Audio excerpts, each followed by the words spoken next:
Osiyo Ulihelisdi nigade Dagwado B. This is the Arcane Alienist.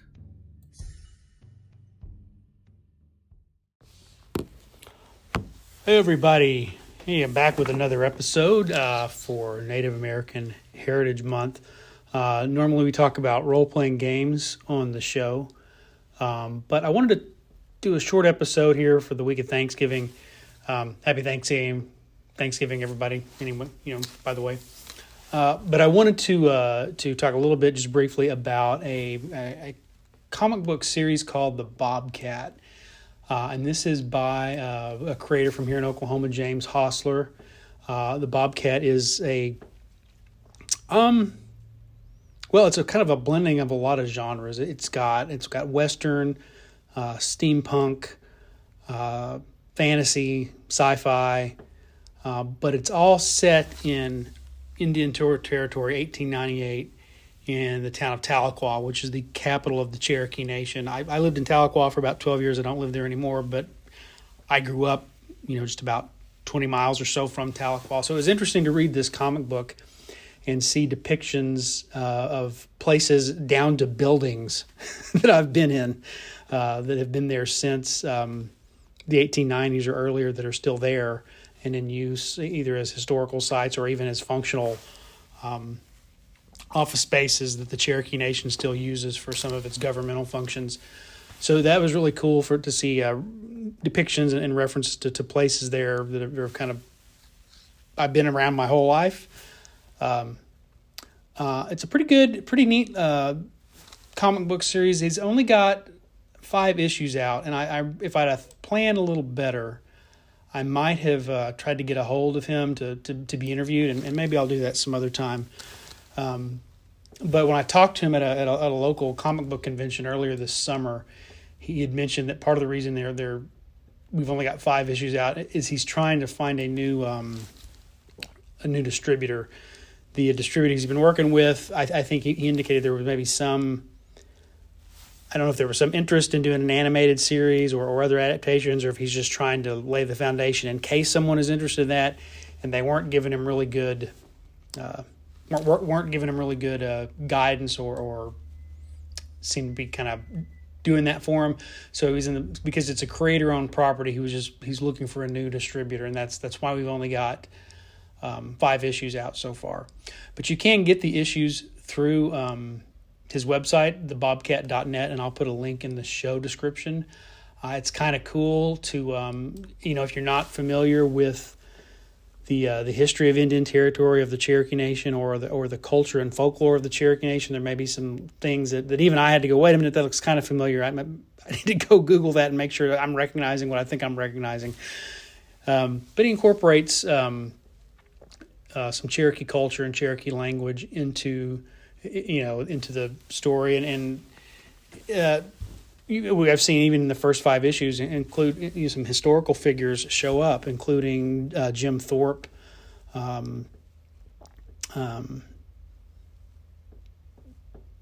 Nikola Tesla. There's been a reference to Teddy Roosevelt. He hasn't appeared in an issue yet, but they're the Rough Riders are kind of off stage, and they're talking about them being in the area. And it looks like they're leading to a sort of an encounter where the characters meet the Rough Riders along with Teddy Roosevelt. The James Gang, members of the James Gang shows up. Frank James specifically. This is after he's been pardoned and is out of prison, so much later than his time as an outlaw. But there's references to that. Who else might be creeping around in that part of the world at that time? I don't know. 1898, I have to look it up. Belle Starr, she might be in there somewhere. That might have been a little bit after her time, or maybe right about. I'd have to look that up. I'm distantly related to Belle Starr, actually. I'm distantly related to some of the historical figures that show up just as sort of residents of Tahlequah, I believe, in this. So it's a pretty cool thing. So the idea is the Bobcat is this guy's a blacksmith in Tahlequah. He was born there, but his father had come over. I believe it indicates his father may have come over as a young boy on the Trail of Tears. And so it's just very historically grounded in the history of Northeast Oklahoma, and particularly of Tahlequah, which is really cool, I think. And you know, to fully get what's going on, you may have to read up a little bit on the history of the Cherokee Nation, particularly after the Cherokees relocated to Oklahoma, which I think is a good thing and encourages people to explore, to be curious. For me, that's something comic books always did as a kid, just reading Marvel and DC comics. I would encounter some reference to a scientist or a scientific theory or a historical event, and I'd have to go look it up to better understand exactly what was going on. So I've always held that comic books are educational, even though not everybody sees it that way. In fact, when I was,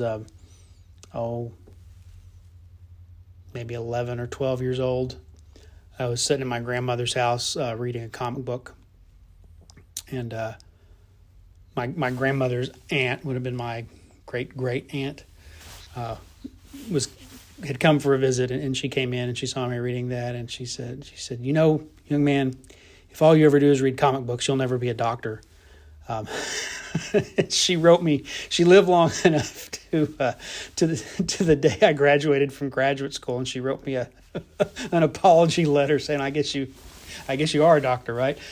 So that was pretty cool. But yeah, it's pretty decent comic books. I'm enjoying them. Of course, I'm kind of biased given the nature of the topics, but it's pretty nifty. But if you go on the website, you can order autographed copies of the comics. He's got all 5 combined in a graphic novel. You can get posters and T-shirts and stuff of the artwork. The neat thing is he's got a regular artist, Mesling. I can't remember his first name, but if you look at, you can see prints. You can get a print number 5. You can also get that on a T-shirt. It's called Bobcat with axe. It shows him kind of leaping off of sort of a cliff with a tomahawk in one hand and a knife in the other. But if that looks vaguely familiar in any way to some of you who are comic book fans, that's because Neal Adams did the layout of that picture. This is when I got to speak with Hostler at that convention. He had mentioned that he had always wanted to break into the industry, but he met Neal Adams once, and it really inspired him to go ahead and go for it. And Neal Adams actually was a kind of a supporter and encourager of him to follow his dream to work in comics. And he's got one picture of his character where Neal Adams helped with kind of the layout of it. So it's really, once you see it, you can see how particularly it stands into contrast to some of the prints that come out of the actual pages of the comics. So really cool stuff. So yeah, check out the Bobcat. It's at thebobcat.net. Again, you can order stuff. They've got a few videos kind of explaining kind of the idea of the concept behind the comic, and some other YouTube links to YouTube videos from the creator. So that's it. That's all I got for this week. Thanks for listening. And, whatever you do this week, like I said, have a good Thanksgiving. Take care of each other. Make somebody happy. Wado.